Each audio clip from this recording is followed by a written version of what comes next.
আকীদা বুঝার আগে তিনটা কথা আমরা মনে রাখব। আকীদা মৌলিকভাবে তিনভাবে বিভক্ত। 1 নাম্বার তাওহীদ, 2 নাম্বার রিসালাত, 3 নাম্বার আখিরাত। তাওহীদ আল্লাহকে বিশ্বাস করা, আল্লাহর একত্ববাদ স্বীকার করা। 2 নাম্বার রিসালাত, মুহাম্মদ সাল্লাল্লাহু আলাইহি সাল্লাম সহ যত নবী আল্লাহ দুনিয়াতে পাঠিয়েছে সকলকে বিশ্বাস করা আর আমাদের নবীকে শেষ নবী মনে করা। 3 নাম্বার আখিরাত, পরকালকে বিশ্বাস করা। এই তিনটা আকীদা মৌলিকভাবে মনে রাখবেন। আর সবাই সহজে 2টা বাংলা মুখস্থ করে নেবেন।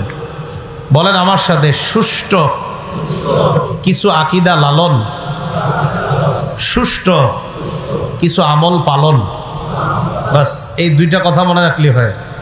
সুষ্ঠু কিছু আকীদা লালন করবেন আর সুষ্ঠু সঠিক কিছু আমল পালন করবেন, মরবেন জান্নাতে প্রবেশ করবেন। কিছু সুষ্ঠু আকীদা লালন করবেন, কিছু সঠিক আমল পালন করবেন, মরবেন সুন্দরভাবে জান্নাতে যাবেন। কিন্তু না, এই সহজ জিনিসটারও ঘুরায় পেঁচায় কঠিন বানাইবেন যাতে মরার পর মাইর খাওয়া শুরু হয়। এরকম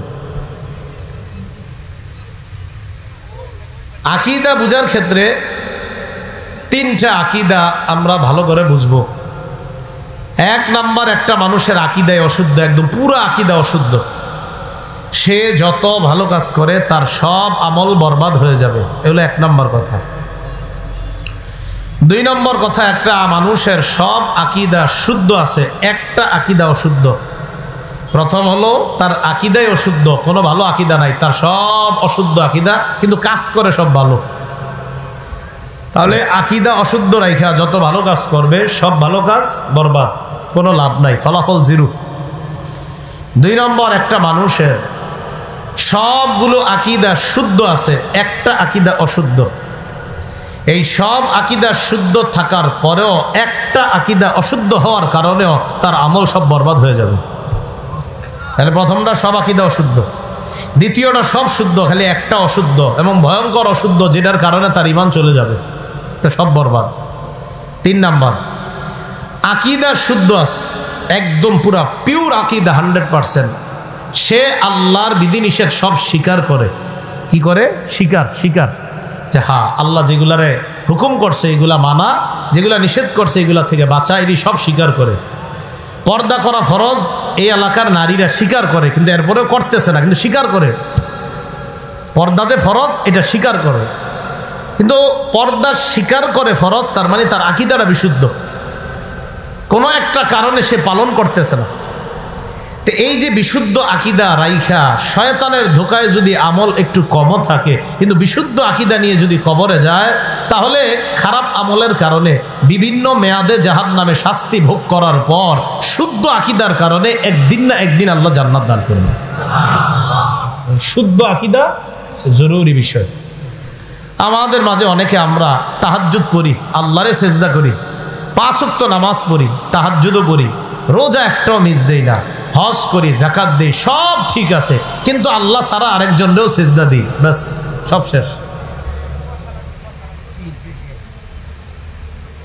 এই জন্য এই 3টা কথা যদি মনে থাকে তাহলে আলোচনাটা সামনে যাওয়া সহজ। তো 1 নাম্বার, আকীদা পুরাই অশুদ্ধ, আমল নামা কাজ হবে না। 2 নাম্বার, সব শুদ্ধ, একটা অশুদ্ধ, যে অশুদ্ধের কারণে তার ঈমান চলে যায়, এটাও বরবাদির কারণ।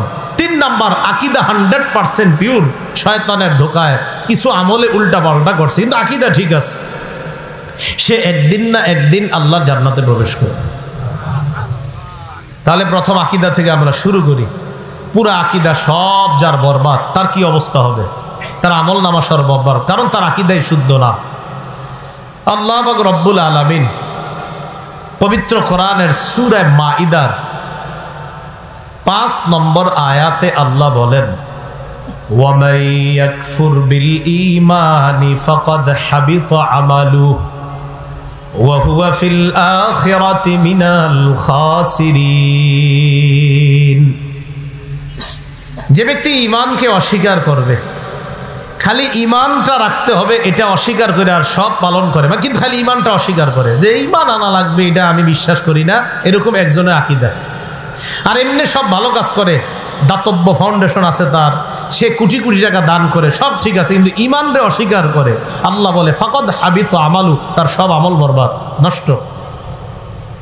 ওয়া হুয়া ফিল আখিরাতি মিনাল খাসিরিন, সে আখিরাতে ক্ষতিগ্রস্তদের অন্তর্ভুক্ত হবে। বলি নাউজুবিল্লাহ। আকীদার মধ্যে একটা বিশুদ্ধ আকীদার নাম ইসলাম, আল্লাহর মনোনীত ধর্ম। এবং বর্তমানে আল্লাহর নবী মুহাম্মদ সাল্লাল্লাহু আলাইহি সাল্লাম দুনিয়াতে আগমন করার পর ইসলাম যে আমাদেরকে, নবী সাল্লাল্লাহু আলাইহি সাল্লাম আমাদের কাছে যে ইসলাম রেখে গিয়েছেন, এটাকে একমাত্র সত্য ধর্ম, শ্রেষ্ঠ ধর্ম এবং বিশুদ্ধ ধর্ম মনে করা, এটাও একটা আকীদা যে ইসলামটাই আল্লাহর মনোনীত ধর্ম এবং এটাই খাঁটি। এই আকীদা লালন করা, যদি লালন না করেন আমলনামা বরবাদ, এটা লালন করতে হবে আপনার। দলিল সূরা মাইদার 3 নম্বর আয়াতে আল্লাহ বলেন, আল-ইয়াওমা আকমালতু লাকুম দীনাকুম, আজ আমি তোমাদের জন্য তোমাদের দিন পরিপূর্ণ করে দিলাম। ওয়া আতমামতু আলাইকুম নি'মাতি, আমি তোমাদের উপর আমার নেয়ামতকে পুরা করলাম। ওয়া রাদিতু লাকুমুল ইসলাম দীনা, আমি তোমাদের জন্য ইসলামকে ধর্ম হিসাবে মনোনীত করলাম। তাহলে বলেন তো আল্লাহর মনোনীত ধর্মের নাম কি? হ্যাঁ, এটা আপনার আকীদা লালন করতে হবে। আপনি যদি মনে করেন ইসলাম ছাড়া আরো কিছু আছে, না, হবে না, এটাই আপনার লালন করতে হবে। সূরা আলী ইমরানের 19 নম্বর আয়াতে আল্লাহ বলেন, ইন্নাদ-দীনা ইনদাল্লাহিল ইসলাম, আল্লাহর কাছে একমাত্র মনোনীত ধর্ম হলো ইসলাম। সূরা আলী ইমরানের 85 নম্বর আয়াতে আল্লাহ বলেন, ওয়া মান ইয়াবতাগি গায়রাল ইসলামি দীনান ফালাই ইউকবালা মিন, ইসলাম ছাড়া অন্য কোনো কিছুকে যদি কেউ দিন হিসাবে গ্রহণ করে, ফালাই ইউকবালা মিন, আল্লাহ পাক রব্বুল আলামিনের স্পষ্ট ঘোষণা, লাই ইউকবালা, কিছুতেই গ্রহণ করা হবে না, মিনহু, তার থেকে। সে যে ইসলাম ছাড়া অন্য কিছুকে ধর্ম মনে করে, এটা তার থেকে গ্রহণ করা হবে না। তার মানে আয়াতগুলা কি বুঝায়? ইসলামকেই মনোনীত ধর্ম হিসাবে গ্রহণ করতে হবে, এই আকীদা লালন করতে হবে। তাহলে বলেন তো আল্লাহর মনোনীত ধর্ম ইসলাম, আমরা কি আকীদা লালন করি? আল্লাহর মনোনীত ধর্ম কি? বাস, এটা আমাদের আকীদা, এটা বিশ্বাস। এটা মুখে বললে হবে না, মুখে বলার পাশাপাশি আপনি হৃদয়েও এটা বিশ্বাস করতে, হ্যাঁ, আল্লাহর নিকট একমাত্র মনোনীত ধর্ম ইসলাম। সূরা কাহফ 103, 104, 105 নম্বর আয়াতে আল্লাহ বলেন, কুল হাল নুনাব্বিউকুম বিল আখসারিনা আ'মালা, নবী আপনি বলেন আমি কি তোমাদেরকে তাদের ব্যাপারে বলবো যারা আমলে সবচেয়ে বেশি ক্ষতিগ্রস্ত? আল্লাযীনা দাল্লা সাইয়ুহুম ফিল হায়াতিদ দুনিয়া, যাদের পার্থিব জীবনের চেষ্টাগুলা সব ব্যর্থ হয়ে যাবে, পার্থিব জীবনের সব চেষ্টা ব্যর্থ। ওয়া হুম ইয়াহসাবুনা আন্নাহুম ইউহসিনুনা সুনআ, যারা পার্থিব জীবনে ভালো ভালো কাজ করে এবং মনে করে আমরা যেগুলো করতেছি সব ভালো, আল্লাহ কয় আসলে তারা জানে না তাদের এই সব ব্যর্থ হয়ে যাবে। কেন? উলাইকাল্লাযীনা কাফারু বিআয়াতি রাব্বিহিম ওয়া লিকাঈ, তারা হলো এই সমস্ত লোক যারা তাদের রবকে অস্বীকার করে আর কিয়ামতের ময়দানে যে আল্লাহর সাথে সাক্ষাৎ করতে হবে, আল্লাহর সামনে দাঁড়াতে হবে, এটাকে তারা অস্বীকার করে। ফাহাবিতাত আমালুহুম, ফলে তাদের সমস্ত ভালো কাজগুলা বরবাদ হয়ে যাবে। নাউজুবিল্লাহ। আবার বুঝেন, আমি একটা কাজ করতেছি ভালো আর মনে করতেছি আমার যেই সুন্দর ভালো কাজ, এটা আসলেই ভালো কাজ আমি মনে করতেছি, আল্লাহ কয় আমারে মাননি তো? যদি বলে যে না আল্লাহ যে একজন আছে এটা সে বিশ্বাস করে না, আর আল্লাহর সামনে দাঁড়াতে হবে কিয়ামতের মাঠে, এটা বিশ্বাস করে না, কিন্তু নিজের কাজগুলা খুব ভালো মনে করে, আল্লাহ কয় হাবিতাত আমালুহুম, এই যারা এরকম নিজের কাজগুলা ভালো মনে করে আর আমারই বিশ্বাস করে না, কিয়ামতের মাঠ বিশ্বাস করে না, তাদেরকে জানায় দাও তাদের সকল আমল ব্যর্থ, এই আমল কোনো কাজে আসবে না। আল্লাহ বলে কেমন ব্যর্থ? ফালা নুকিমু লাহুম ইয়াউমাল কিয়ামাতি ওয়াজনা, আমি তাদের আমলের কোনো ওজন সাব্যস্ত করব না, এই আমলের বিনিময়ে তাদের কোনো ওজন সাব্যস্ত করব না। মানে এমন আমল নামা যেটার কোনো ওজন নাই, মানে এটা আমার কাছে কোনো গুরুত্ব নাই, এটার কোনো মূল্য নাই। তাহলে আল্লাহ তাদের আমল নামাগুলা কি হবে, কেমন হবে, এটা আল্লাহ পাক রব্বুল আলামিন বলে দিয়েছে। তাদের আমল নামাগুলা কেমন হবে তাহলে শোনো তোমরা। সূরা নূরের 39 নম্বর আয়াতে আল্লাহ বলেন, রৌদ্রের মধ্যে হাঁটছেননি কখনো? কঠিন রৌদ্রের মধ্যে আপনাদের এলাকায় জমিন আছে না, জমিন ক্ষেত, তো ক্ষেতের মধ্যে নাইবা লম্বা জায়গা যেখানে কোনো ঘর বাড়ি নাই, এরকম জমি জমা আছে না অনেক। তো দূর থেকে প্রচন্ড রৌদ্রে দেখা যায় অনেক দূরে মনে হয় পানি চিকচিক করতেছে, কাছে গিয়ে দেখবেন পানি নেই, প্রচন্ড রৌদ্র চিকচিক করতেছে, এই মনে হয় পানি। তাহলে প্রথম আসেন বসে এইভাবে আমরা 3জন 4জন রওনা করলাম, প্রচন্ড পানির পিপাসা লাগছে, রৌদ্রের মধ্যে হাঁটতেছি, আর দূরে দেখা যাইতেছে পানি চিকচিক করতেছে, দূর হয়ে গেছি পানি খাওয়ার জন্য, গিয়ে দেখি পানি নেই। এটাকে বলা হয় মরিচিকা। বলে এটাকে কি বলা হয়? আল্লাহ বলে যারা দুনিয়াতে ভালো কাজ করে আর আমারে বিশ্বাস করে না, এদের দৃষ্টান্ত, আমলের দৃষ্টান্ত কেমন তাহলে তোমরা শোনো। ওয়াল্লাযীনা কাফারু আ'মালুহুম কাসরাবিম বিকিআতি ইয়াহসাবুহুজ যামআনু মা। ওয়াল্লাযীনা কাফারু, যারা কুফরি করে, আমারে বিশ্বাস করে না, আ'মালুহুম কাসরাব, তাদের আমল নামাগুলা মরিচিকার মতো। বিকিআ, মরুভূমির মধ্যে যেই মরিচিকা, এই মরিচিকার মতো। ইয়াহসাবুহুজ যামআনু মা, যে মরিচিকা পিপাসার্ত দেখলে মনে করে পানি। হাত্তা ইদা জাআ, পানির কাছে যখন যায়, লাম ইয়াজিদহু শাইআ, যাওয়ার পর আর কিছুই পায় না। পিপাসার্ত যেমন মরুভূমির মধ্যে দূরে চিকচিক করলে গিয়ে দেখে মরিচিকারে পানি মনে করে, যারা আমারে বিশ্বাস করে না, যারা আমল করে প্রচুর আর মনে করে এটার ফলাফলটাও খুব পাবে, আল্লাহ কয় এই ফলাফল হলো তেমন। মরুভূমির মধ্যে পিপাসার্ত মরিচিকারে পানি মনে করা যেমন ব্যর্থতা, এই পানি যেমন পানি না, তারাও ভালো কাজ কইরা আমারে বিশ্বাস না কইরা আমলের প্রতিদান চাওয়াও ওই মরুভূমির মধ্যে মরিচিকারে পানি মনে করার মতো। মরুভূমির মরিচিকা কি আসলে পানি? ভালো কাজ করে আর আল্লাহ মানে না, এটার ফলাফল যদিও আশা রাখে আমি অনেক পাবো, আসলে কিছু পাবে? আল্লাহ কয় ওই মরিচিকার মতো, যেটার আসলে কোনো দাম নাই। আরেকটু সুন্দর কইছে আল্লাহ, তখন আরো বুঝবেন, স্পষ্ট হবে।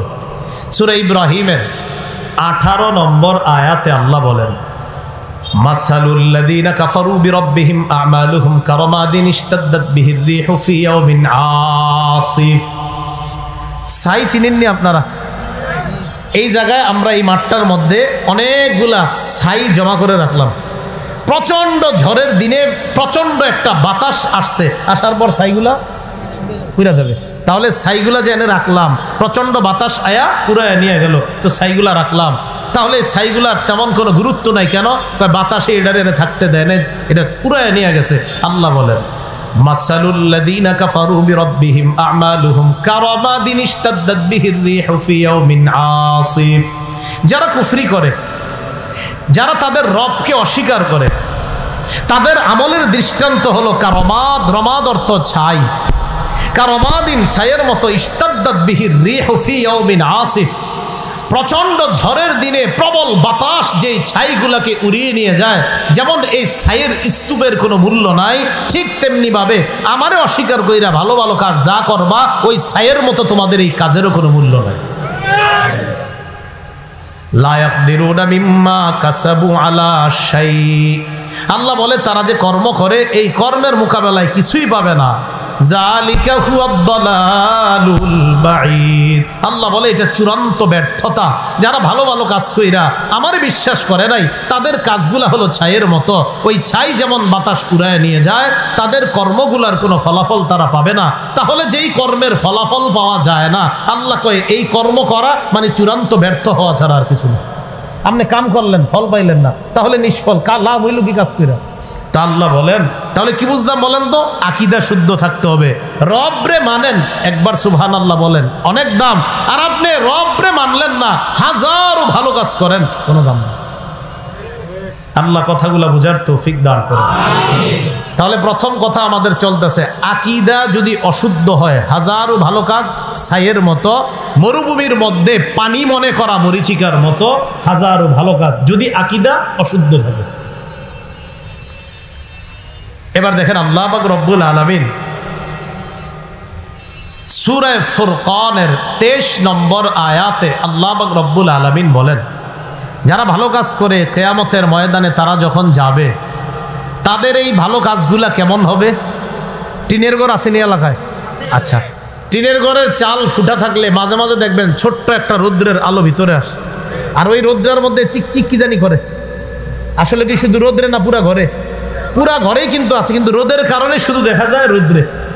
এটাকে বলা হয় উড়তে থাকা ধূলিকণা, উড়তে থাকা বালুকণা, ধূলিকণা, যেটা একদম চোখের মধ্যেও ধরে না।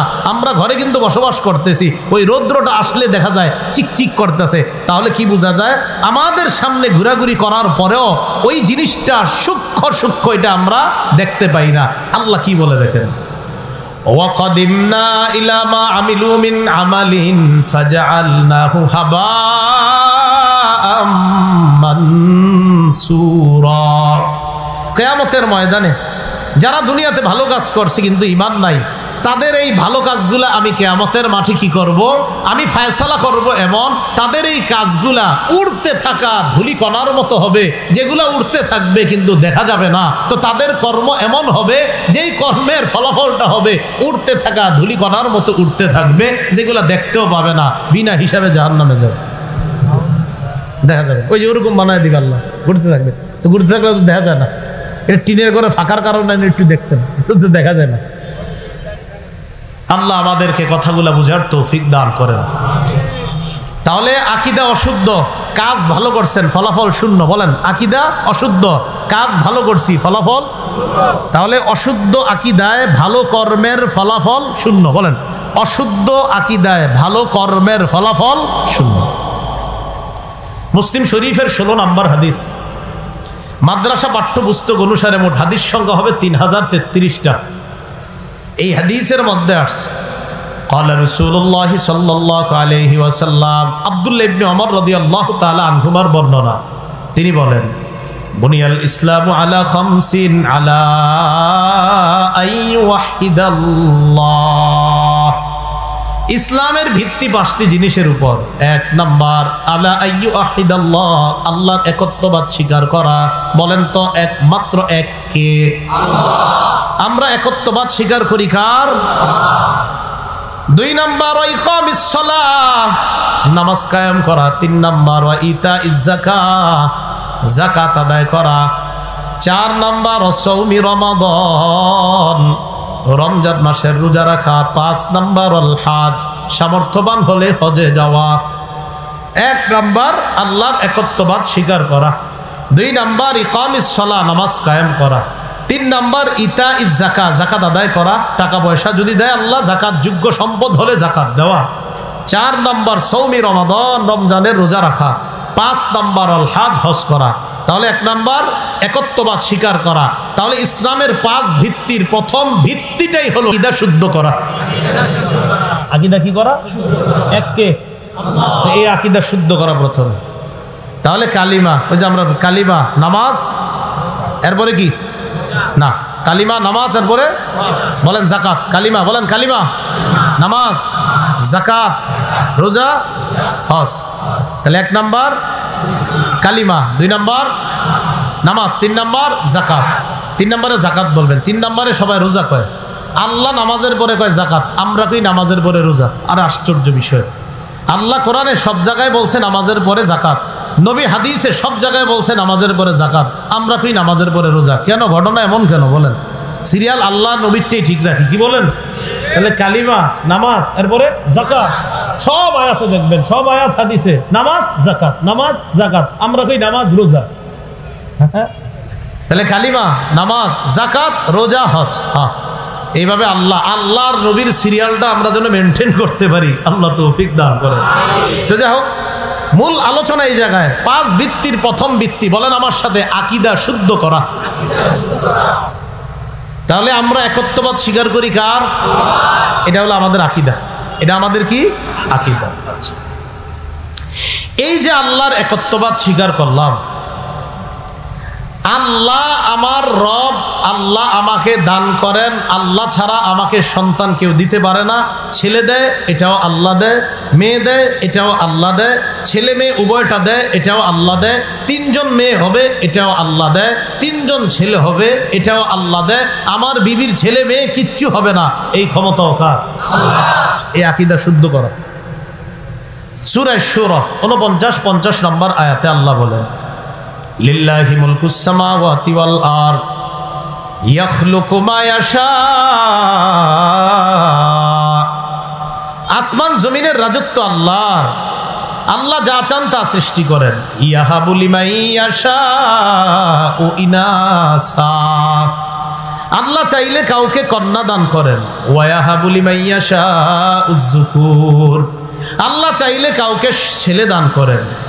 আও ইউযাওয়িজুহুম যুকরানা ওয়া ইনাসা, আল্লাহ চাইলে কাউকে ছেলে মেয়ে উভয়টা দান করেন।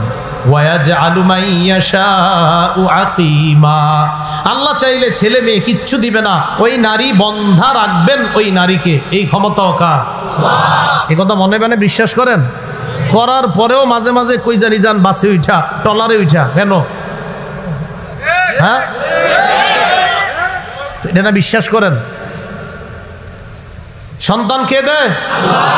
যাদের সন্তান হয় না তাদেরকে সূরা আলী ইমরানের 38 নম্বর আয়াতের অংশ শিখাইয়া দিবেন। রব্বি হাবলি মিন লাদুনকা যুররিয়াতান তাইয়্যিবা ইন্নাকা সামিউদ দুআ। এই দোয়া করে অসংখ্য অগণিত দম্পতি আমাদের বাংলাদেশেও সন্তান পাইছে, অসংখ্য নজির আছে।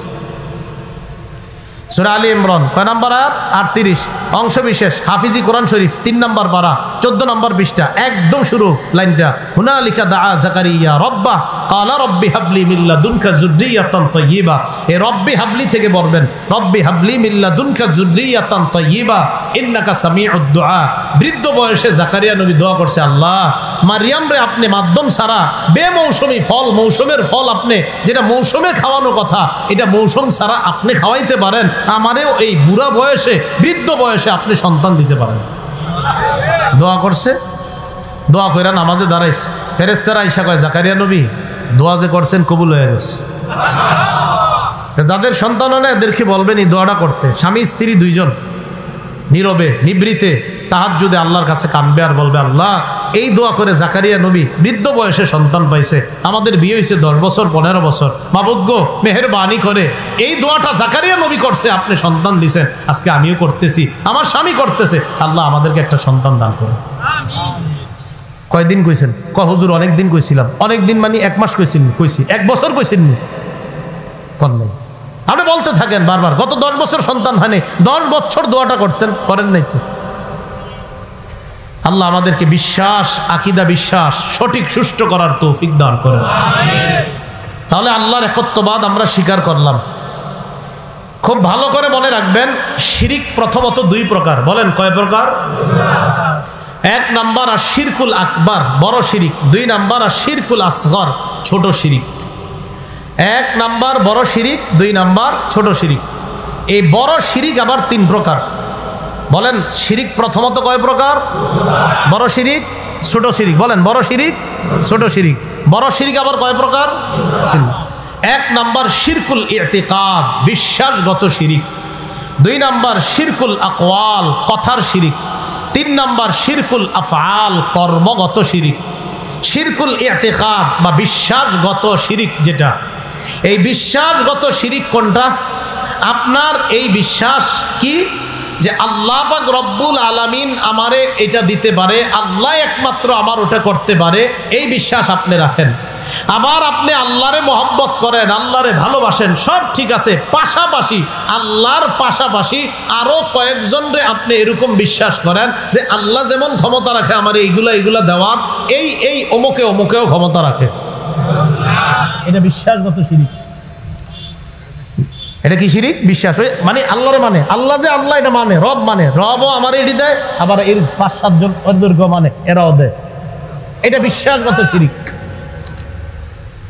যেমন আল্লাহ কোরআনে বলেন, ওয়া মিনান নাসি মান ইয়াত্তাখিযু মিন দুনিল্লাহি আনদাদা ইউহিব্বুনাহুম কাহুব্বিল্লাহ। মানুষের মাঝে কিছু মানুষ আছে এমন ইয়াত্তাখিজুনা মিন দুনিল্লাহি আন্দাদা, মান ইয়াত্তাখিজু মিন দুনিল্লাহি আন্দাদা, যারা আল্লাহ ছাড়াও আরো সমকক্ষ নির্ধারণ করে, মানে আল্লাহও ঠিক আছে আবার আরো সমকক্ষ নির্ধারণ করে। ইউহিব্বুনাহুম কাহুব্বিল্লাহ, যেই কয়েকজনরে আল্লাহর মোকাবেলায় দাঁড় করায় তাদেরকে যেমন ভালোবাসে, মানে আল্লাহরে ভালোবাসার মতো ওই পাঁচজনরেও ভালোবাসে, তাদেরকেও ভালোবাসে। নাউজুবিল্লাহ। কিন্তু আল্লাহ বলেন যারা ইমানদার, ওয়াল্লাযীনা আমানু আশাদ্দু হুব্বাল লিল্লাহ, ইমানদাররা সবচেয়ে বেশি ভালোবাসবে আল্লাহকে। ইমানদাররা সবচেয়ে বেশি ভালোবাসবে আল্লাহকে। কিন্তু বিশ্বাসগত শিরিক যারা করে এরা আল্লাহরও মহব্বত করে, আবার ওই 7-8 জন ইত্যাদি ইত্যাদিদেরকেও মহব্বত করে। যে উনিও এর ভিতরে যে কি আছে বুঝবেন না, কি আছে সালাপুরা রয়েছে, আছেটা কি তো দেখাই যাইতেছে কি আছে। মানে আমাদের সমাজে দেখবেন যে যত পোশাক কম পরবে আর নিচের দিকে এরকম তাকায় ধ্যান ট্যান করবে, তখন আপনি যদি কিছু বলেন হ্যাঁ পোশাক টোশাক পরেন, তখন আরেকজন বলবে কিছু বইল না। আরে কিছু বইল না মানে পোশাক নাই কেন, ঠিক মতো পোশাক টোশাক পরে না কেন? বলবে কি যে আছে এটা কিন্তু বুঝবেন না, কি যে আছে তো দেখায় রাখছে, উল্টা পাল্টা কথা বলে। পোশাক আছে কিচ্ছু নাই, আবার দাবি করে যে আমার ভিতরে অনেক কিছু আছে। এ কোনো সন্দেহ নাই সে এবং তার অনুসারী যারা হবে ভণ্ড, প্রতারক, ছলে বলে কৌশলে মুসলমানদের ইমান নিয়ে তামাশা করে। বলে কি আছে? আর আপনাদের আকল এত নষ্ট হয় যে এটা যত একদম কাপড় কম পরে থাকে মনে করেন এটা কিছু একটা আছে। সালার পরে এই পরে চট পরে বস্তা পরে, মানে কি হ্যাঁ 5 তলা বাড়ি আছে আবার সালার চট পরে, ফাইজলামি না? হাদিয়া নিয়ে একের পরে এক আপনার আসতেছে হাদিয়া নিয়ে, কেউ আনতেছে কলা নিয়ে, কেউ আসতেছে আম নিয়ে, কেউ কাঁঠাল নিয়ে, এই যে হাজার হাজার টাকার ফল নিয়ে আসতেছে। কেন এক গজ পাঞ্জাবির কাপড় আনতে আপনার সামর্থ্য হয় নেই? মানে মনে করেন একজন ছালা পইরা থাকে, তো এর জন্য আপনি আমরা সবাই এত কিছু আনলাম, তো আমরা কি 5 গজ কাপড় আনতে পারলাম না? তো এটা কি আকলে ধরে না মানুষের? এটা মনে করেন আমি আলেম না, মনে করেন আমরা এখানে কেউ আলেম না, আকলেও তো ধরা দরকার যে ওনার জন্য আমরা এত কিছু আনলাম, 5 গজ কাপড় আনতে পারি না। তো আল্লাহ আমাদের আকীদা বিশুদ্ধ করার তৌফিক দান করেন। এই জন্য মুসলমান ভাইয়েরা আপনাদের হাতে পায়ে ধরে বলি আকীদাটা শুদ্ধ রাখেন। আমি তো প্রায় সময় বলি ফজরের নামাজ পড়া একটু কোরআন তেলাওয়াত কইরা এরপরে কৃষি কাজ করেন, আইসা জোহর পড়েন, জোহরের পর খানা টানা খাইলেন, একটু শুইলেন, আসরের পরে দেখলেন বাজার সাজার কইরা আসলেন, মাগরিব পড়লেন, এশার নামাজের আগেই খানা খেয়ে ফেলবেন, নামাজ পড়ে আবার ঘুমায়া যান, আবার ফজর পড়েন, আবার এইভাবে আপনার কৃষিকাজ রিক্সা ইত্যাদি আছে কাজ করেন। এইভাবে আপনি দিনটা কাটান সহজভাবে। কিছু টাকা পয়সা যদি হয় জাকাত দেন, আরও বেশি টাকা হইলে হজে যান।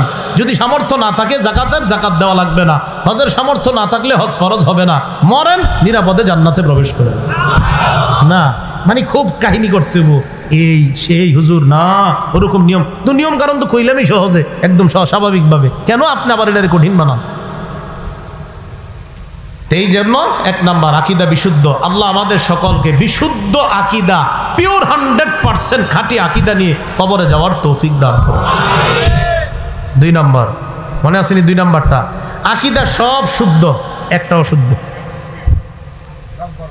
এটাও বরবাদ। সব শুদ্ধ, একটাও শুদ্ধ। কোরআনের আয়াত সংখ্যা 6236টা, কয়টা না? 6666টা প্রসিদ্ধ, বিশুদ্ধ না। এটা কি প্রসিদ্ধ, বিশুদ্ধ না। 6666 হলো প্রসিদ্ধ কথা, আর 6236 বিশুদ্ধ। আজকে বাসায় গিয়ে গই নেন, এটাই হইব। হ্যাঁ 6236 এটাই হবে, হতেই হবে এটা। তাহলে 6236 এটা হলো বিশুদ্ধ, 6666 এটা প্রসিদ্ধ। আমার সাথে সবাই বলেন সব প্রসিদ্ধ, বিশুদ্ধ না। সব বিশুদ্ধ, বিশুদ্ধ। সব বিশুদ্ধ, বিশুদ্ধ, কিন্তু সব প্রসিদ্ধ বিশুদ্ধ হওয়া জরুরি না। যেমন ছোটবেলা থেকে প্রসিদ্ধ কথা শুনছেন, সালাম দিলে 90 নাকি, এটা কোন জায়গায় আছে কথাটা? হ্যাঁ আমিও শুনছি, কিন্তু এই যে এটা তো থাকতেও মতো কোথাও। এ দেখছেন আপনাদের চেহারা অনেকের কেমন হয়ে গেছে, হুজুর এটা কি কইলেন আপনি? আমরাও তো এটাই মনে করি। এটা প্রসিদ্ধ হয়ে গেছে ছোটবেলা থেকে যে সালাম দিলে 90 নাকি। হাদিসে আসছে সালাম দিলে 10, 20, 30 নেকির কথা আসছে। এক ব্যক্তি আসসালামু আলাইকুম বলছে, নবীজি বললেন 10, 10। আরেক ব্যক্তি এসে বলছে আসসালামু আলাইকুম রহমতুল্লাহ, নবী বললেন 20, 20। আরেকজন এসে বলছে আসসালামু আলাইকুম রহমতুল্লাহি ওয়া বারাকাতুহু, নবীজি বললেন 30, 30। এটা হলো সহি বর্ণনা। আর শিথিল আরেকটা বর্ণনা, মানে সহির থেকে আরেকটু কম আর কি, শক্তিশালী কম বর্ণনাটা, সেখানে 40 নেকির কথা আসছে। তাহলে আসসালামু আলাইকুমে 10, ওয়া রাহমাতুল্লাহ বাড়াইলে 20, ওয়া বারাকাতুহু বাড়াইলে 30, এটা আসছে হাদিসে, আপনার বিশুদ্ধ হাদিসে। আরেকটা শিথিল সনদে আসছে 40, কিন্তু 90টা করতে আসলো, এটা আমি খুঁজি। তাহলে এটা প্রসিদ্ধ কথা। এজন্য সব প্রসিদ্ধ বিশুদ্ধ হওয়া জরুরি না। হ্যাঁ, সব বিশুদ্ধ বিশুদ্ধ হতেই হবে। আল্লাহ আমগরে বুঝার তৌফিক দান করেন। তো বলছিলাম কোরআনের 6236টা আয়াত। এই আয়াতের মধ্যে মনে করেন কেউ 6235টা মনে প্রাণে বিশ্বাস করে, একটাই সন্দেহ করে, ইমান এই তো সহজে বুঝাইছে। 6235টা খাঁটি ভাবে বিশ্বাস করে, একটা আয়াতকে একটু সন্দেহ করে, ইমান। এটা বুঝে থাকলে খতমে নবুয়তের আকীদা বুঝাটা একদম সহজ হবে। বলেন আলহামদুলিল্লাহ। আসতেছি আমরা মূল আলোচনায়। তাহলে 6235টা আয়াত বিশ্বাস করে মনে প্রাণে, একটা আয়াতে যদি খালি সন্দেহ করে, ইমান শেষ। তাহলে লাভ হইল কি? তার এই লোক। তাহলে এটা যদি বুঝেন, আমাদের সহজভাবে কথাগুলো সব বুঝে আসবে। সূরা হুদের 17 নম্বর আয়াতে আল্লাহ পাক রব্বুল আলামিন বলেন, ফালা তাকু ফি মিরয়াতিম মিনহু ইন্নাহুল হাক্কু মির রাব্বিকা। কোরআনের কোন আয়াতের ব্যাপারে লা তাকু ফি মিরয়াতিম মিন, সামান্য সন্দেহ করতে পারবা না। ফালা তাকু, তুমি হবে না, ফি মিরয়াতিন, সন্দেহের মধ্যে, ফি মিরয়াতিম মিনহু, কোরআনের কোন অংশের ব্যাপারে সন্দেহের মধ্যে তুমি থাকবে না। ইন্নাহুল হাক্কু মির রাব্বিক, আল্লাহ বলেন পুরো কোরআনটা রবের পক্ষ থেকে সত্য। তাহলে বলেন আমার সাথে, বলেন সম্পূর্ণ কোরআন হক। বলেন সম্পূর্ণ কোরআন হক। সামান্য অংশ, বলেন সামান্য অংশ সন্দেহ করা যাবে না। মুসলিম শরীফের 34 নম্বর হাদিস, ক্বালা রাসূলুল্লাহ সাল্লাল্লাহু আলাইহি ওয়াসাল্লাম, যাকা তু'মাল ঈমান মান রাদিয়া বিল্লাহি রাব্বা ওয়া বিল ইসলামি দীনা ওয়া বিমুহাম্মাদিন রাসূলা। কেউ যদি 3টা বিষয়ে সন্তুষ্ট হয়ে যায়, ওই ব্যক্তির কলবের মধ্যে আল্লাহ ইমানের স্বাদ আস্বাদন করার তৌফিক দিয়ে দিবেন। কয়টা বিষয়ে? তাহলে আজকে থেকে 3টা বিষয়ে সন্তুষ্টি দেখবো আমরা আছি কিনা। না থাকলে আল্লাহরে বলবো, আল্লাহ আমি তো, আমার সন্দেহ, মাবুদ সন্দেহ যেন না থাকে, আল্লাহ আমি 3 বিষয়ে সন্তুষ্ট। এটা প্রতিদিন বলবেন। রাদিতু বিল্লাহি রাব্বা ওয়া বিল ইসলামি দীনা ওয়া বি মুহাম্মাদিন রাসূলা সাল্লাল্লাহু আলাইহি ওয়াসাল্লাম। রাসূলুল্লাহ সাল্লাল্লাহু আলাইহি সাল্লাম বলেন, 3টা বিষয়ে যে সন্তুষ্ট চিত্তে মেনে নিবে, 1 নাম্বার রাদিয়া বিল্লাহি রাব্বা, আল্লাহকে রব হিসাবে মেনে নিবে। আমাদের রবকে আল্লাহ। একদম মনে প্রাণে দিল থেকে বলবেন, আমাদের রবকে আল্লাহ। বলেন তো আমরা কাকে রব হিসাবে পেয়ে খুশি? আল্লাহকে। এটা শুধু একটু বললে হবে না, আমার সাথে বলতে হবে 6টা কথা। কয়টা? বলেন আমরা আল্লাহকে রব পেয়ে খুশি। আল্লাহ আমাদের ব্যক্তি জীবনের রব, পারিবারিক জীবনের রব, সামাজিক জীবনের রব, অর্থনৈতিক জীবনের রব, রাষ্ট্রীয় জীবনের রব, আন্তর্জাতিক জীবনের রব। ব্যক্তি জীবনের রবকে, নামাজ পড়ছেন, এটা ব্যক্তি জীবনের রবরে আপনি রবের বিধান কায়েম করলেন। 2 নাম্বার সামাজিক জীবন, পারিবারিক জীবনের রবকে, বউ নামাজ পড়ে নাই, কইছিনি নামাজ পড়তে, যদি না কইয়া থাকেন তো পারিবারিক জীবনে আপনি রবের বিধান পালন করলেন না।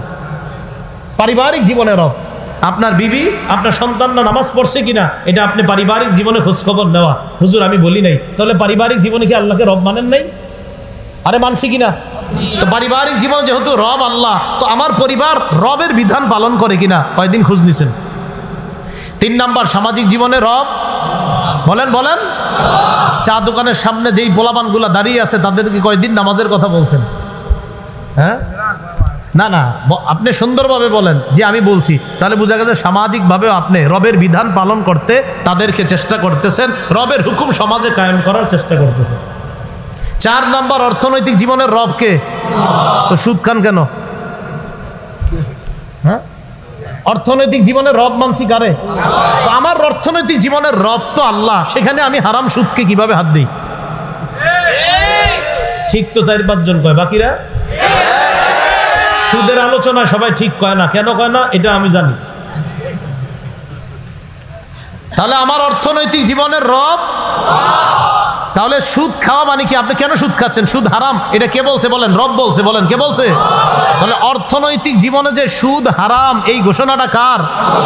আল্লাহ। তো আল্লাহর না অর্থনৈতিক জীবনে রব মানছেন, রব বলে দিয়েছে অর্থনৈতিক লেনদেনে সুদ হারাম, তো রবরে আপনি কোথায় মানলেন? হ্যাঁ। 5 নাম্বার, রাষ্ট্রীয় জীবনে রব। রাষ্ট্রে ইসলামী হুকুমত কায়েম হয় কয়দিন চেষ্টা করছেন, কয়দিন দোয়া করছেন? 6 নাম্বার, আন্তর্জাতিক জীবনে রব। সারা পৃথিবীর মধ্যে বুক ফুলিয়ে বলতে হবে আমার রব আল্লাহ, এই আন্তর্জাতিক পরিমণ্ডলেও আমার রবের বিধান বাস্তবায়নের চেষ্টা চালাইতে হবে। এই হলো আমি রবকে সন্তুষ্ট চিত্তে আল্লাহকে রব হিসাবে মেনে নিলাম, এটা হলো আল্লাহকে রব হিসাবে মেনে নেওয়া। 2 নাম্বার, ওয়াবিল ইসলামি দীনা, ইসলামকে ধর্ম হিসাবে পেয়ে যে খুশি হবে, এটা 2 নাম্বার।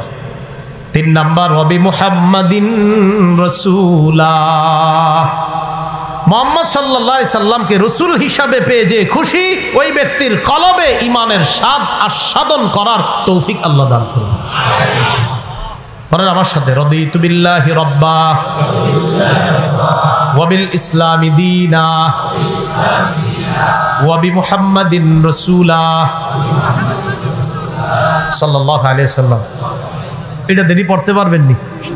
তাহলে দেখেন, এবার বললেন না, খালি শুনেন। রাদিতু বিল্লাহি রাব্বা অর্থ আমি আল্লাহকে রব হিসাবে পেয়ে সন্তুষ্ট আছি। অবিল ইসলামি দীনা, আমি ইসলামকে ধর্ম হিসাবে পেয়ে সন্তুষ্ট। 3 নাম্বার, অবি মুহাম্মাদিন সাল্লাল্লাহু আলাইহি সাল্লাম রাসূলা, আমি মুহাম্মদ সাল্লাল্লাহু আলাইহি সাল্লামকে রাসূল হিসাবে পেয়ে সন্তুষ্ট। অর্থ সহকারে এই কথাগুলো আপনি নিজে প্রতিদিন বলার চেষ্টা করবেন। রাদিতু বিল্লাহি রাব্বা, আমি আল্লাহকে রব হিসাবে পেয়ে খুশি। অবিল ইসলামি দীনা, ইসলামকে ধর্ম হিসাবে পেয়ে আমি খুশি। অবি মুহাম্মাদিন রাসূলা, মুহাম্মদ সাল্লাল্লাহু আলাইহি সাল্লামকে রাসূল হিসাবে পেয়ে আমি খুশি। বলা যাবে না ইনশাআল্লাহ? আচ্ছা, 3 নাম্বার, তাহলে আকীদা একটু কি থাকা যাবে না? অশুদ্ধ থাকা যাবে না, পরিপূর্ণ বিশুদ্ধ আকীদা থাকতে হবে। রব, সব ক্ষেত্রে রব, এই আকীদা ঠিক রাখতে হবে। মুহাম্মদ সাল্লাল্লাহু আলাইহি সাল্লাম আমার রাসূল, এই আকীদা ঠিক রাখতে হবে। ইসলাম আমার ধর্ম, এই আকীদা ঠিক রাখতে হবে। সবগুলা শুদ্ধ আকীদা ঠিক রাখা, একটা যদি আকীদা অশুদ্ধ হয়ে যায়, যেমন কোরআনের সব মানলেন আপনি, কিন্তু হারামার রিবা, আল্লাহ যে বলছে সুদকে আল্লাহ হারাম করেছেন, এখানে এসে যদি কেউ বলে এই স্মার্ট পৃথিবীর মধ্যে স্মার্ট হলো সুদ খাওয়া, এই সুদটা হারাম, বিষয়টা কেমন জানি লাগে, বাস সব শেষ। অনেকে আবার বলবে, দেখবেন যে এই স্মার্ট পৃথিবীতে ইসলামকে আধুনিক করা দরকার, এরকম অনেকে বলবে। না, ইসলাম আধুনিক করা দরকার নাই, ইসলাম এমনি সুন্দর, আপনি নিজের ইসলামের সৌন্দর্য করেন। ইসলাম এমনি সুন্দর, সব সময় ইসলাম সুন্দর, মিয়া আপনি খারাপ। মানে হ্যাঁ বুঝায়, কয় ইসলাম একটু আধুনিকায়ন করা দরকার, নিজেরে ইসলামের মধ্যে আনার চেষ্টা। ইসলাম এমনি সুন্দর, আপনি সুন্দর বানান লাগবে না। আল্লাহর মনোনীত ধর্মরে আপনি সুন্দর বানাইতে চান না, স্মার্ট। 3 নাম্বার, এবার একটা বিশুদ্ধ আকীদার কিছু কথা শোনেন। আকীদা অশুদ্ধ থাকলে কি হবে? ঈসা নবীরে নবী মানে তার জাতি খ্রিস্টানরা, আপনি আমগো নবী, সব ঠিক আছে। নবী বলতে বলতে কয় কি, আপনি আল্লাহর ছেলে। এটা একদল। আরেক দল নবী মানতেছে, খুব বিশ্বাস করে আপনি নবী, ঠিক আছে, আল্লাহ আপনারে বাপ ছাড়া বানাইছে, আপনি আল্লাহ। সূরা মাইদার 72 নম্বর আয়াতে আল্লাহ বলে, লাকাদ কাফারাল্লাযীনা ক্বালু ইন্নাল্লাহা হুয়াল মাসীহ ইবনু মারইয়াম, অবশ্যই তারা কাফের হয়ে গেছে যারা বলে মারইয়ামের সন্তান ঈসাই আল্লাহ। ওয়া ক্বালাল মাসীহু ইয়া বানী ইসরাঈল আ'বুদুল্লাহা রাব্বী ওয়া রাব্বাকুম, ঈসা নবী তাদের সামনে দাঁড়িয়ে বলে আকীদা বিশুদ্ধ করো, আমি একজন মানুষ তোমাদের মতো, হ্যাঁ আল্লাহ আমাকে নবুয়ত দান করেছেন, আমার রব আল্লাহ, তোমাদের রব আল্লাহ, এই আল্লাহর ইবাদত করো, আমি আল্লাহ না। ঈসা নবীরে কয় আপনি আল্লাহ, ঈসা নবী কয় না না আমি আল্লাহ না, আল্লাহ আমার রব, তোমাদেরও রব, আকীদা বিশুদ্ধ করো, সেই রবের ইবাদত করো। ইন্নাহু মাইয়ুশরিক বিল্লাহ ফাকাদ হারামাল্লাহু আলাইহিল জান্নাহ, যে ব্যক্তি আল্লাহর সাথে শিরিক করবে, ফাকাদ হারামাল্লাহু আলাইহিল জান্নাহ, আল্লাহ তার জন্য জান্নাতকে হারাম করে দিবেন। ওয়া মাওয়াহুন নার, তার ঠিকানা হলো জাহান্নাম। তাহলে কি বুঝলাম? ঈসা নবীর জাতি ঈসা নবীর প্রশংসা করতে করতে কয় ঈসা নবী আল্লাহ, আবার কয় ঈসা নবী আল্লাহর ছেলে, নাউজুবিল্লাহ। আমাদের নবী আমাদেরকে বলেন আমার একদল উম্মত এমন আসবে যারা বাড়াবাড়ি করতে করতে, আমার প্রশংসা করতে করতে আমার ব্যাপারেও বাড়াবাড়ি করবে। আমগো নবী কইছে আল্লাহর দল নবীর দিয়া আল্লাহ গেছে গায়েব হইয়া, কথা আর খুঁজে পারে। হ্যাঁ, এই ডাকিদা শেষ। এ কি কইলেন কথাটা? সহিহ বুখারী 3445 3445 নম্বর হাদিস, রাসূলুল্লাহ সাল্লাল্লাহু আলাইহি সাল্লাম বলেন লা তাতরুনি কামা আতরাতিন নাসারা ইবনে মারইয়াম, ঈসা নবীরে প্রশংসা করতে করতে যেমন বাড়ায়া প্রশংসা করছে খ্রিস্টানরা, তোমরা আমারে এরকম মাত্রা অতিরিক্ত বাড়ায়া প্রশংসা করবা না। আল্লাহ যতটুকু প্রশংসা করছে আমার ততটুকু প্রশংসা তোমরা করবা। এবার 3 নাম্বার আকীদায় আসি। আকীদা শুদ্ধ, আকীদা 100% শুদ্ধ। শয়তানের ধোকায় কিছু আমল ছেড়ে দিচ্ছে। 28টা রোজা রাখছে আর 1টা বা 2টা রাখে নাই। কেউ কেন রাখেন নাই? রোজা রাখা ফরজ জানেন না? হ ভাই ফরজ জানি, শয়তানের ধোকায় আসলে একটা রাখতে পারি নাই। তাই এটা কাজটা ঠিক করছেন না? ঠিক করি নাই। রোজা ফরজ বিশ্বাস করেন না? আসলে বিশ্বাসও করি ফরজ। 28টা তো এই জন্যই রাখছি। তো একটা কেন রাখেন নাই? শয়তানের ধোকায় রাখি নাই। কেউ নামাজ পড়ছেন আজকে? হ্যাঁ 4 ওয়াক্ত পড়ছি, 1 ওয়াক্ত পড়ি নাই। কেন পড়েন নাই? আসলে উঠতে পারি নাই ঘুম থেকে, শয়তানের ধোকা। তো নামাজ পড়া যে ফরজ জানেন না? হ্যাঁ জানি, বিশ্বাস করি, মানে বিশ্বাস করে ফরজ। একটু ধোকা ঢোকার কারণে আমল একটু কম হয়ে গেছে। এই আমল কমের কারণে পানিশমেন্ট হবে, বিভিন্ন মেয়াদে সাজা ভোগ করবে জাহান্নামে, একদিন আল্লাহ জান্নাত দান করবে। আমি বুঝাই, এর মানে নামাজ ছেড়ে দিয়ে না, কিন্তু আমার বুঝাইতে চাইতেছি যে আকীদাটা শুদ্ধ রাখেন। সহিহ বুখারীর 1237 নম্বর হাদিস। এই হাদিসের বর্ণনাকারী মুআজ রাদিয়াল্লাহু তাআলা, আবু যর রাদিয়াল্লাহু তাআলা আনহু, আবু যর রাদিয়াল্লাহু তাআলা আনহু বলেন রাসূলুল্লাহ সাল্লাল্লাহু আলাইহি সাল্লামের সাথে আমি একদিন হাঁটতেছি। এই হাদিসটা শর্টে আছে, আরেক জায়গায় লম্বা হাদিস আছে কিতাবুর রিকাকের মধ্যে। তো আবু যর গিফারি বলেন একদিন রাতের বেলা নবীর সাথে আমি হাঁটতেছি। তো নবীজির দেখে আমার কাছে মনে হয়েছে কারিহতু আইয়ামশিয়া মাহু আহাদুন, যে নবীর সাথে অন্য কেউ হাঁটাটা নবীজি অপছন্দ করতেছেন, এটা আমার মনে হয়েছে। অনেক সময় দেখলে বোঝা যায় কিন্তু যে লোকটা এখন একা হাঁটতেই পছন্দ করতেছে, থাক তার সাথে যাব না। তো আবু যর বলেন আমার মনে হইলো নবী একা হাঁটতে ভাল লাগতেছে, ঠিক আছে একাই হাঁটুক। তো আমি আস্তে আস্তে দূরে রয়েছি, আর নবীজি হাঁটতেছে ফি লাইলাতিল কমার, চন্দ্র রাত্রে। সুবহানাল্লাহ। আমিও দূরে দূরে, নবী দূরে। আমার মনে হইলো নবীর পাশে যাওয়াটা ঠিক হবে না, নবী একা হাঁটতেই কমফোর্ট আপনার করতেছে, যে নবীজির ভাল লাগতেছে একে। এখন রাসূল সাল্লাল্লাহু আলাইহি সাল্লাম হঠাৎ ফালতাফাতা, আমার দিকে তাকাইছে। তো তাকায় বলতেছে কে? হ্যাঁ না এরকম রাত্রেবেলা মনে করেন একটু দূরে একজন আছে, কেউ তুমি? যে আমি ওমকে আব্দুর রহমান চাচা, আমি এরকম। তো নবীজি কয় কে? তো আবু যর বলে হুজুর আমি আবু যর। ও আচ্ছা আবু যর, হ্যাঁ আসো এদিকে আসো। সুবহানাল্লাহ। তুমি? জি হুজুর এদিকে আসো। তো আবু যর রাসূল সাল্লাল্লাহু আলাইহি সাল্লাম পাশে নিয়ে নিয়ে হাঁটতেছে। একটু ভাবেন তো, কল্পনা আনেন তো, নবী আর তার এক সাহাবী দুইজন হাঁটতেছে, কত সুন্দর দৃশ্য। আবু যর গিফারি রাদিয়াল্লাহু তাআলা আনহু বলেন নবীজি বললেন ইন্নাল মুকিল্লিন ইন্নাল মুকসিরিনা হুমুল মুকিল্লুন। আবু যর, সম্পদশালীরা কিয়ামতের মাঠে হুমুল মুকিল্লুন, তারা স্বল্পাধিকারী হবে। হুজুর মানি? বেশি সম্পদওয়ালারা কিয়ামতের মাঠে আটকাই যেতে পারে। আবু যর কয় হুজুর মানি কি? কয় ইল্লা মান আতাহুল্লাহু খায়র, হ্যাঁ যাকে আল্লাহ সম্পদ দেওয়ার পর সে সঠিকভাবে দান সৎকার ঠিকঠাক করেছে সে আটকাবে না, কিন্তু যাদেরকে সম্পদ দেওয়ার পর তারা সঠিক খাতে ব্যয় করে নাই, সম্পদ হয়েছে হজে যায় নাই, সম্পদ হয়েছে যাকাত দেয় নাই, সম্পদ হয়েছে সৎকা করে নাই, আত্মীয়দের হক রক্ষা করে নাই, এরা কিয়ামতের ময়দানে আটকায় যাবে। এই জাতীয় সম্পদশালীরা, প্রথমে কি বললেন? সম্পদশালীরা আটকায় যাবে, তবে তারা আটকাবে না যাদেরকে সম্পদ দেওয়ার পরেও ওই সম্পদের হকগুলা যথাযথ আদায় করছে। এটা বইলে আবু যরের সামনে নিয়ে গেছে। নিয়ে যাওয়ার পর এক জায়গায় কেউ, আবু যর থামো, আর যাইবে না আমার সাথে। নবীজির সাহাবী আবু যর কয় হুজুর কয়েকখানে থামো, তুমি ততক্ষণ এইখানে থাকবা হাত্তা আরজিয়া ইলাইকা, আমি যতক্ষণ না আসবো এতক্ষণ এই জায়গায় থাকবা, এখান থেকে একটুও নড়বা না। নবীজি চলে গেলেন কোথায় জানি। আমি আবু যর তাকায় রইছি, সামনে তো যাইতে পারবো না, দাঁড়ায় দাঁড়ায় দেখতেছি কই যাইতেছে। হঠাৎ নবীজি কোথায় যেন চলে গেলেন। এক পর্যায়ে আর রসুলকে আমি দেখি না।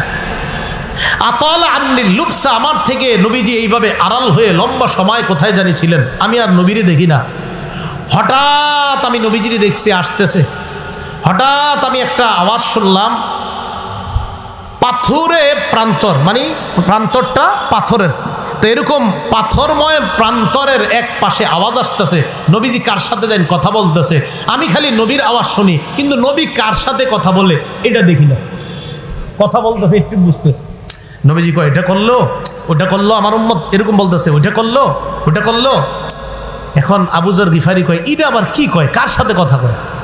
তো আমার সামনে আসার পর কয়, হুজুর একটা বিষয় আমি আর ধৈর্য ধরতে পারতেছি না। কয় কি? আপনি একটু আগে কথা কইছেন তো, আমার খালি জিগাইতে মন চাইতেছে আপনি কার লগে কথা কইছেন। আবু যর, একটু আগে আমি যার সাথে কথা বলছি আল্লাহর ফেরেশতা জিবরিল। আতানিয়া জিবরিল আমার কাছে আসছে, আইসা আমারে কি বলছে জানো? কি বলছে? ইন্নাহু মান মাতা মিন উম্মাতিকা লা ইউশরিকু বিল্লাহি শাইআ দাখালাল জান্নাহ। আমারে বলছে আপনার উম্মতের কেউ যদি এমন অবস্থায় মারা যায় সে আল্লাহর সাথে শিরিক করে না, দাখালাল জান্নাহ, সে জান্নাতে যাবে। সুবহানাল্লাহ। আকীদা বিশুদ্ধ করতে। তো নবীজি কয়েকটা কথা বলছে যে ওই অপরাধ এগুলা করলো, হ্যাঁ ওইগুলা করার পরেও যদি বেচারা দুনিয়াতে তওবা করে, কিন্তু আকীদা যদি তার শুদ্ধ থাকে, এই জাতীয় অপরাধের পরেও বিশুদ্ধ আকীদা নিয়ে যদি মরতে পারে, তো বিভিন্ন মেয়াদে হয়তো তার সাজা হবে, আবার আল্লাহ চাইলে হবে না, আবার আল্লাহ চাইলে হবে, কিন্তু সে শুদ্ধ আকীদার কারণে দাখালাল জান্নাহ, একদিন জান্নাতে প্রবেশ করবে। এই তিন কথা বুঝে থাকলে এবার দ্বিতীয় আকীদার বিষয়টা আমাদের মনে আসেনি, যে আকীদা সব শুদ্ধ, একটা অশুদ্ধ। এই কথাটা মনে আসেনি? আচ্ছা, পুরা কোরআনের ৬,২৩৫টা আয়াত বিশ্বাস করে মনে করেন পৃথিবীর একটা দল। সূরা আহজাবের ৪০ নম্বর আয়াতে আল্লাহ পাক রব্বুল আলামিন বলেন, মা কানা মুহাম্মাদুন আবা আহাদিম মির রিজালিকুম ওয়ালাকিন রাসূলুল্লাহি ওয়া খাতামান নাবিয়্যিন। মুহাম্মদ সাল্লাল্লাহু আলাইহি ওয়াসাল্লাম তোমাদের কোন সাবালকের পিতা নন। মুহাম্মদ তোমাদের কোন সাবালক পুরুষের পিতা নন। কি বললাম? সাবালক। তোমাদের মধ্যে কোন সাবালক পুরুষের পিতা নন। ওয়ালাকিন রাসূলুল্লাহ, মুহাম্মদ সাল্লাল্লাহু আলাইহি ওয়াসাল্লাম আল্লাহর রাসূল, ওয়া খাতামান নাবিয়্যিন, তিনি হলেন শেষ নবী। বলেন আমার নবী শেষ নবী, ঘোষণাটা কার? পৃথিবীর কোন মানুষ যদি বলে কোরআনের সবগুলো আয়াত মানে সূরা আহজাবের ৪০ নম্বর আয়াত, এই আয়াতের ব্যাখ্যা করে এভাবে সেভাবে ওভাবে যদি আমার নবীর শেষ নবী মানতে না চায়, তাহলে ৬,২৩৫টা আয়াতের উপর তার ঈমান, একটা আয়াতের মধ্যে ব্যাখ্যা কইরা এভাবে সেভাবে আমার নবীরেও নবী মানে, কিন্তু শেষ নবী যদি মানতে না চায় কাফের। নবীরে নবী মানে কিন্তু শেষ নবী মানতে চায় না। তো এই আয়াতটা শেষ নবী মানতে না চাওয়া মানে সূরা আহজাবের ৪০ নম্বর আয়াতকে অস্বীকার করা। আমার নবীরে যদি কেউ শুধু নবী মানে, মানার পর যদি বলে হ্যাঁ মুহাম্মদ সাল্লাল্লাহু আলাইহি সাল্লাম নবী, তবে শেষ নবী না, সে কাফের। কেউ যদি বলে মুহাম্মদ সাল্লাল্লাহু আলাইহি সাল্লাম নবী কিন্তু শেষ নবী যদি না মানে, সে কি হবে বলেন তো? কাফের হবে। এবং তার অনুসারী যারা হবে তারাও কাফের হবে, আর তাদেরকে যারা কাফের মনে করবে না তারাও কাফের হবে। কথা বুঝে আসছে? আচ্ছা, সহিহ বুখারীর বর্ণনা ৩৫৩৫ নম্বর হাদিস, ৩৫৩৫ কত হয়? ৩৫৩৫। ক্বালা রাসূলুল্লাহ সাল্লাল্লাহু আলাইহি ওয়াসাল্লাম, নবীজি বলেন, ইন্না মাসালি ওয়া মাসালাল আমবিয়াই কামাসালি রাজুলিন বানা বাইতান ফাআহসানা ওয়া আজমালা। তাকান, এই একটা ঘর, অনেক সুন্দরভাবে ঘরটা রং করা হয়েছে, ডিজাইন করা হয়েছে, ঘরের কোনায় একটা ইট লাগান নেই, আর সব ঠিক আছে। তাহলে সমাপ্ত হইল ঘর না অসমাপ্ত? এই সোজা বাংলাটা বুঝছেননি? তাহলে সুন্দর একটা ঘর বানাইছেন, একটা কোনায় ইটের জায়গা ফাঁকা, রং টং যা আছে, যা যা সৌন্দর্য সব করছেন, একটা ইট খালি লাগান নাই। সৌন্দর্যের সমাপ্ত হলো না অসমাপ্ত? ক্বালা রাসূলুল্লাহ সাল্লাল্লাহু আলাইহি ওয়াসাল্লাম, নবীজি বলেন, ইন্না মাসালি ওয়া মাসালাল আমবিয়াই কামাসালি রাজুলিন, আমার আর আমার পূর্ববর্তী নবীদের দৃষ্টান্ত এমন এক ব্যক্তির মতো, বানা বাইতান, যেই ব্যক্তি একটা ঘর বানিয়েছে, ফা আহসানা ওয়া আজমালা, ঘরটা সুন্দরভাবে সাজিয়েছে, ইল্লা মাউদিআ লাবিনাতিন ফি জাওিয়া, কোণার মধ্যে একটা ইটের জায়গা ফাঁকা রাখছে। নবীজি বলেন আমার আর আমার পূর্ববর্তী নবীদের দৃষ্টান্ত এমন, একটা ঘর বানাইছে, ঘর সব সৌন্দর্য ঠিক আছে, কোণায় একটা ইটের জায়গা ফাঁকা। ফাজাআলান নাসু ইয়াতুফুনা বিহি ওয়া ইয়াজাবুনা লা, কয় জনগণ এই সুন্দর ঘরটাকে দেখতে যায়, দেখতে যাওয়ার পর চারদিকে ঘুরে আর কয় এত সুন্দর ঘর। যেই মাত্র কোণায় আসে, আসার পর একটা কোণার মধ্যে যখন দেখে একটা ইটের জায়গা এখনো ফাঁকা, জনগণ আশ্চর্য হয় আর বলে হাল্লা উদিআত হাদিহিল লাবিনা, এই ইটটা কেন এখনো লাগানো হয় নাই?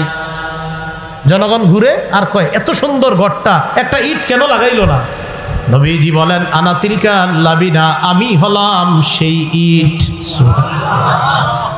আনা খাতামুন নবিয়্যিন লা নাবিয়্যা বাদি, আমি শেষ নবী, আমার পরে আর কোনো নবী নাই। আদম নবী থেকে ঈসা নবী পর্যন্ত নবুয়তের ঘর সাজানো হয়ে গেছে। সুন্দর এই ঘরটা সাজানোর পর একটা ইটের জায়গা ফাঁকা, এই ইটটা হলাম আমি মুহাম্মদের মাধ্যমে আল্লাহ পাক রব্বুল আলামিন এই নবুয়ত নামক ঘরের সৌন্দর্যের সমাপ্তি টেনে দিয়েছেন। তাহলে নবীর মাধ্যমে ঘর শেষ, সমাপ্ত। তো এখন যদি কেউ কয় আমি নবী, হেরে কই লাগাইবেন? ইট তো আর জায়গা নাই। আমগো নবীর পরে যদি কেউ কয় আমি নবী, তো ভাই আমনের রাখমুটা কই? জায়গা তো নাই। আর মোহাম্মদ সাল্লাল্লাহু আলাইহি সাল্লামের পরে যদি কেউ বলে যে মোহাম্মদ সাল্লাল্লাহু আলাইহি, মানে কি সুন্দরভাবে ধোকাটা দেয়। হ্যাঁ, মোহাম্মদ সাল্লাল্লাহু আলাইহি সাল্লাম নবী ঠিক আছে, তবে ওনার পরে এরকম মানে আপনার বুস্টুস এইভাবে সেইভাবে এই আয়াতের ব্যাখ্যা করতে যাবে। ইমাম গাজালি রহমতুল্লাহি আলাইহি লেখছেন, খাতামুন নবিয়্যিন থেকে স্পষ্ট উম্মত একমত, মুহাম্মদ সাল্লাল্লাহু আলাইহি সাল্লামের পরে আর কোনো নবী নাই। এবং উনি বলছেন লাইসা ফিহি তা'ওয়িল, এই আয়াতের ব্যাখ্যার কোনো সুযোগ নাই। বলেন আমার সাথে, বলেন আমাদের নবীর পরে আর কোনো নবী নাই, ব্যাখ্যার কোনো সুযোগ নাই। বলেন ব্যাখ্যা ছাড়া মুহাম্মদ সাল্লাল্লাহু আলাইহি সাল্লাম আল্লাহর প্রেরিত শেষ নবী। কি কথা স্পষ্ট? তাহলে মুহাম্মদ সাল্লাল্লাহু আলাইহি সাল্লাম শেষ নবী, এখানে ব্যাখ্যার কোনো ব্যাখ্যা করতে যাবে না। এইভাবে সেভাবে ইমাম গাজালি কয় লাইসা ফিহি তা'ওয়িল, কোনো ব্যাখ্যা চলবে না, কোনো ব্যাখ্যার সুযোগ নেই।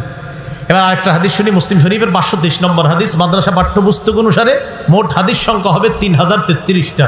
এই হাদিসের বর্ণনাকারী আবু হুরায়রা রাদিয়াল্লাহু তাআলা আনহু, তিনি বলেন ক্বালা রাসূলুল্লাহ সাল্লাল্লাহু আলাইহি ওয়াসাল্লাম ফুদ্দিলতু আলাল আমবিয়াই বিসিত্তিন, সব নবীর সাথে আমাকে, অন্যান্য নবীর চাইতে আমাকে 6টি বিষয়ে বৈশিষ্ট্য মণ্ডিত করা হয়েছে।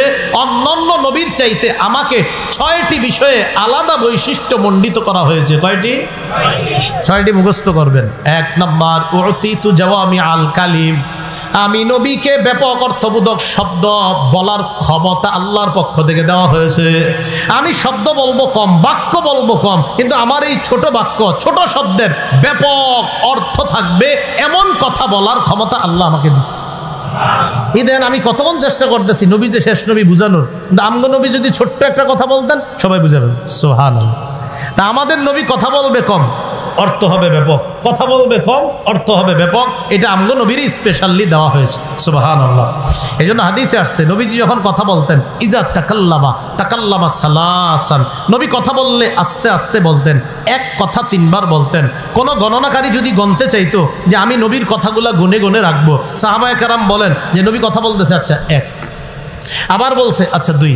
এইভাবে কেউ যদি গণতে চাইতো আল্লাহ রাসূলের কথাগুলাও গনে গনে রাখতে পারতো। নবীজি এত সুন্দর করে কথা বলতেন, কত সুন্দর। একদিন আল্লাহ আমাকে সবাই স্বপ্নে নবীর কথা দেখার তৌফিক দান করেন, যে নবীজি কথা বলতেছে আর আমরা দেখব কেমনি কত সুন্দর করে কথা বলে। তাহলে হলো 1 নাম্বার, ব্যাপক অর্থবোধক সম্পন্ন শব্দ বাক্য বলার ক্ষমতা দেওয়া হয়েছে। 2 নাম্বার,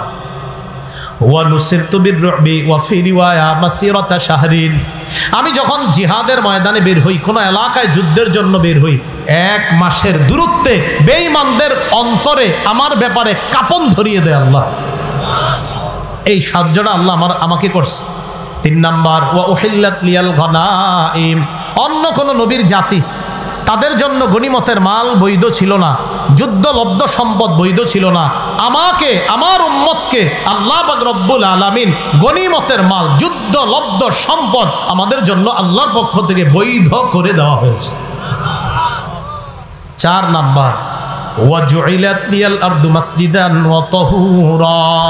অন্যান্য জাতি নির্দিষ্ট জায়গায় ইবাদত করা লাগতো, কিন্তু গোটা পৃথিবীটা আমার উম্মতের জন্য মসজিদ তথা সেজদার জায়গা, আর পুরা জমিনকে আল্লাহ পবিত্র বানায় দিয়েছে।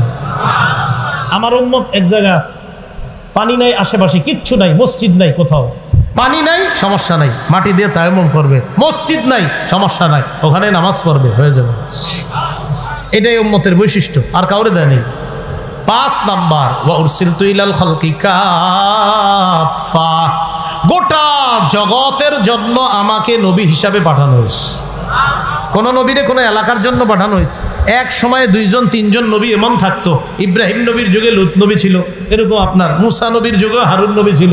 তো আমাদের নবী সাল্লাল্লাহু আলাইহি সাল্লামের বৈশিষ্ট্য যে আমার সময় আর কোন নবী না, আমার পরে আর নবী আসবে না, কারণ আমাকেই শেষ নবী হিসাবে গোটা জগতের জন্য কিয়ামত পর্যন্ত যারা আসবে তাদের জন্য আল্লাহ আমাকে পাঠিয়েছে। 6 নাম্বার, ওয়া খুতিমা বিয়ান নাবিয়্যুন, আমার মাধ্যমে নবুয়তের দরজা বন্ধ করে দেওয়া হয়েছে, নবুয়তের সমাপ্তি আমার মাধ্যমে টেনে দেওয়া হয়েছে, আমার পরে আর নবী আসবে না। তাহলে আমাদের নবীজির পরে আর কোনো নবী আসবে? তাহলে বলেন, আমাদের নবীর পরে আর কোনো নবী নাই, ব্যাখ্যা করার সুযোগ নাই। আচ্ছা, সহিহ বুখারীর বর্ণনা 3455 নম্বর হাদিস। এই হাদিসের বর্ণনাকারী আবু হুরায়রা রাদিয়াল্লাহু তাআলা আনহু বলেন, ক্বালা রাসূলুল্লাহ সাল্লাল্লাহু আলাইহি ওয়াসাল্লাম, কানাত বানু ইসরাঈল তাসুসুহুমুল আম্বিয়া, বনি ইসরাঈলের মাঝে তাদের নবীরা আসতেন, নবীরা আয়েশা তাদেরকে নেতৃত্ব দান করতেন, তাদের মাঝে নেতৃত্ব দিতেন নবীগণ। কুল্লামা হালাকা নাবিয়্যুন খালাফাহু নাবিয়্যুন, এক নবী চলে যাওয়ার পর তার স্থলাভিষিক্ত আরেক নবী আল্লাহ পাঠাইতেন, আরেক নবী আসতেন। এখন আপনাদেরকে এই জায়গায় দেখেন ধোঁকা দিতে পারে, বলেন আমার সাথে, বলেন এক নবী গেলে, বলেন আরেক নবী আসে, এক নবী গেলে আরেক নবী আসে, তাহলে এখান থেকে ধোঁকা দিতে পারে। তাহলে মুহাম্মদ সাল্লাল্লাহু আলাইহি ওয়াসাল্লাম যাওয়ার পরে আরেকজন কেন আসবে না? নবীজি বলছে এক নবী গেলে আরেক নবী আসে। এই হাদিসে শেষে আবার নবী বলে দিছে, এই শোনো, এক নবী গেলে আরেক নবী আসে, ঠিক এই হাদিসে শেষে বলছে ওয়া ইন্নাহু লা নাবিয়্যা বাদি, আমি নবী যাওয়ার পরে কিন্তু আর নবী আসবে না। সুবহানাল্লাহ, এই হাদিসে নবী বলছে এক নবী গেলে আরেক নবী আসে, তবে হ্যাঁ ইন্নাহু লা নাবিয়্যা বাদি, আমার পরে কিন্তু আর নবী আসবে না। হ্যাঁ, সায়াকুনু খুলাফা ফায়াকসুরুনা, আমার পরে খলিফা হবে। কি হবে? তাহলে নবী হবে না, আমার পরে কি হবে? খলিফা হবে, প্রচুর খলিফা হবে। তিরমিজি শরীফের 2272 নম্বর হাদিস, 2272 নম্বর হাদিস। এই হাদিসের মধ্যে রাসূলুল্লাহ সাল্লাল্লাহু আলাইহি ওয়াসাল্লাম খুব স্পষ্টভাবে বলে দিয়েছেন, ইন্না রিসালাতা ওয়ান নুবুওয়াতা কদ ইনকাতাআত, রিসালাত আর নবুয়তের দরজা বন্ধ হয়ে গেছে।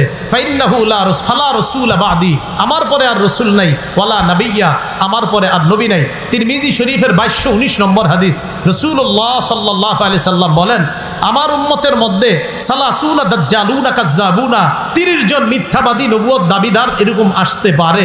এর মাঝে গোলাম আহমদ পর্যন্ত প্রায় 19 জন দাবি করছে, এর মাঝে নারীও আছে 2 জন। এরা এরকম মিথ্যা নবুয়ত দাবিদার দুনিয়াতে আসতে পারে। নবীজি বলছেন, শোনো, এরা আয়েশা যখন তোমাদের সামনে বলতে পারে আমি নবী, আমি নবী বলে যাচ্ছি, আমার পরে আর কোনো নবী নাই, তাহলে নবুয়ত দাবিদার যে আসবে এটা আমগো নবী বইলা গেছে। এতেই তো প্রমাণ হয় আমার নবীর শ্রেষ্ঠত্ব, যে আমার নবীর কথাগুলা অক্ষরে অক্ষরে বাস্তবায়িত। শেষ কথা, সহিহ বুখারী 4416, 4416 নম্বর হাদিস। এই হাদিসের মধ্যে আসছে রাসূলুল্লাহ সাল্লাল্লাহু আলাইহি সাল্লাম তাবুক যুদ্ধে রওনা করলেন।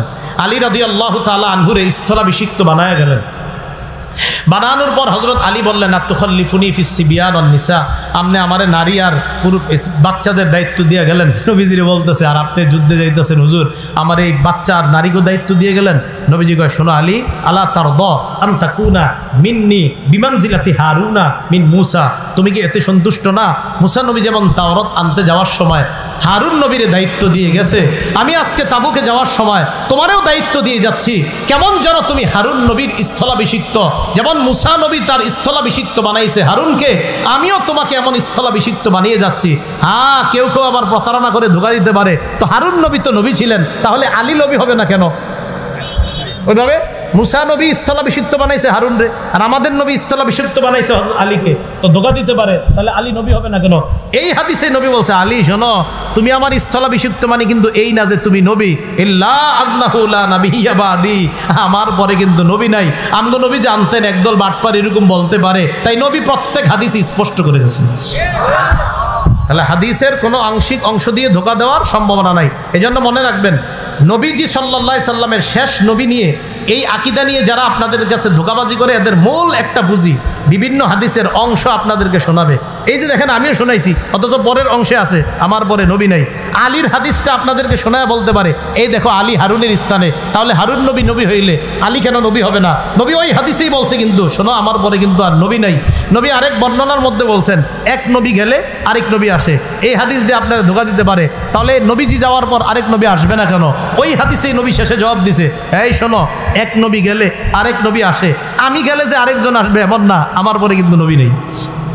তাহলে রাসূল সাল্লাল্লাহু আলাইহি সাল্লাম প্রত্যেকটা হাদিসে স্পষ্ট করে গিয়েছেন। তাহলে এই জায়গায় আসেন, একজন মুসলমানের সব আকীদা শুদ্ধ, কোরআনের সব আয়াত মানে, সব হাদিসগুলা মানে, শুধু একটা জায়গা অবিশ্বাস করে, মুহাম্মদ সাল্লাল্লাহু আলাইহি সাল্লাম যে শেষ নবী, নবী মানে, কিন্তু উনি যে শেষ নবী শুধু একটুক অস্বীকার করে। ঈমান হ্যালো, আল্লাহ আমাদের সকলকে আকীদা শুদ্ধ করে আমরা যেন বিশুদ্ধ আকীদা নিয়ে কবরে গিয়ে আপনাদের সবার সাথে একসাথে আবার আমরা জান্নাতে হতে পারি, আল্লাহ তৌফিক দান করেন। সুবহানাল্লাহি ওয়া বিহামদিহি, সুবহানাকাল্লাহুম্মা ওয়া বিহামদিকা আশহাদু আল্লা ইলাহা ইল্লা আনতা আস্তাগফিরুকা ওয়া আতুবু ইলাইক।